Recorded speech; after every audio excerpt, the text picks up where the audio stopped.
let's talk about Harvard. Specifically, let's talk about me going to Harvard, because I am, to get even more specific, I am a Master of Liberal Arts degree candidate with Harvard Extension School, and my field of study is creative writing. And that addition on the school name of Extension School tends to be what gets me. And I know what my problem is.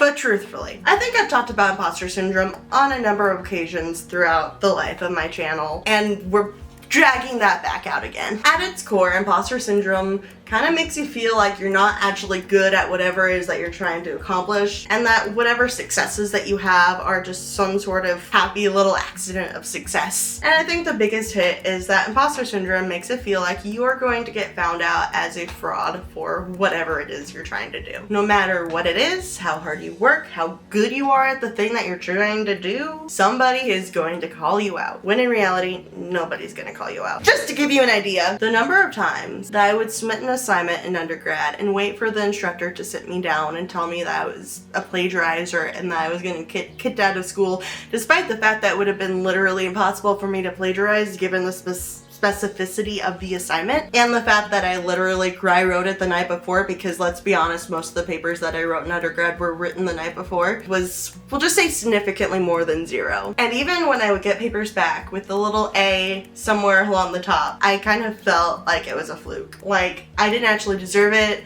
I tricked the teacher into thinking that I was good at this thing when I wasn't actually good at this thing, but somehow they think that I'm good at this thing now. And even jumping forward to my life in the working world, specifically in marketing, and even more specifically working with social media and content creation. Like, I can't even keep up with my own social channels. I can't even consistently make content for my own channels. How am I supposed to be good at doing this for a business? Never mind the fact that I spent so much time doing that content creation and social media management for that business that I simply didn't have time for my own. And I'll say that the weirdest thing about imposter syndrome is you know it's irrational, even as it's happening. Like, statistically speaking, it's highly unlikely that I have fooled so many people into thinking that I'm good at all of these different things that I do. Yet, it persists. Legitimately to the point that I have scripted and scrapped several videos over the years talking about my experience with imposter syndrome, because as I'm scripting it, I'm like, maybe I don't really have imposter syndrome. Maybe I am an imposter claiming imposter syndrome. Maybe I don't have it as bad as other people, because clearly I keep on going. Because if I did, then I would just give up, right? Brains are wild. Anyway, what does this have to do with Harvard and Harvard Extension School? Great question, imaginary other half of this conversation. It has to do with how I talk about it. See, there are times where I definitely feel like I should be bragging about getting into Harvard, because I mean, it is a huge accomplishment. It was one of those things that was sort of this like lofty dream that I would joke about, like, I'm gonna go to Harvard one day. And now I've actually made it, but I find myself regularly getting caught up in the last 2 words. And I often unnecessarily soften the brag with, it's just the extension school. Just. Here's what gets me. There are people out there that firmly believe that the extension school is less prestigious than other schools within the Harvard network, largely because anybody that can afford to take the classes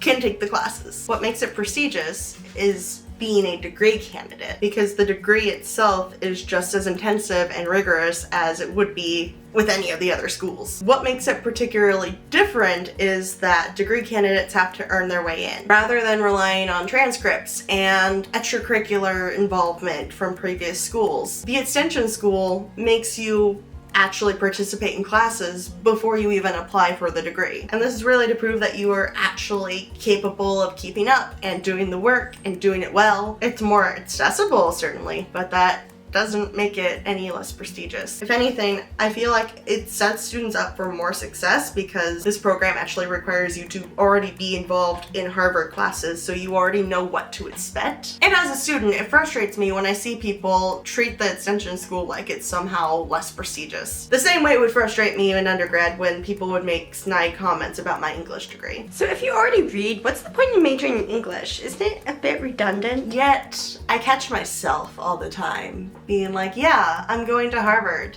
but it's just the extension school. And I think the whole point of this video was really for me to just come out and say that that is a problem, and that for the sake of literally everybody else that is arguing for the prestige of the school, I need to get over my own issues and to sell this school as just as valuable as, say, Harvard Law. So guess what? I'm going to Harvard Extension. Not only that, I'm going to a Harvard school as a graduate student. Homeschooled, first gen, little unexpected success story me, getting a graduate degree in creative writing. So funny story, folks that don't know where I'm getting my degree at, they hear I'm getting my master's in creative writing and they're just like, oh, why would you do that? What are you gonna do with it? And then I just follow it up with, I'm going to Harvard. And suddenly my degree choice is okay. But I think that's a whole other conversation. Thank you so much for joining me as I ramble about my mental health. And I will see you whenever I come back again, which will probably be pretty soon because I have a few other videos sort of lined up. So maybe next week, maybe in a month, who knows? Okay, thanks, bye.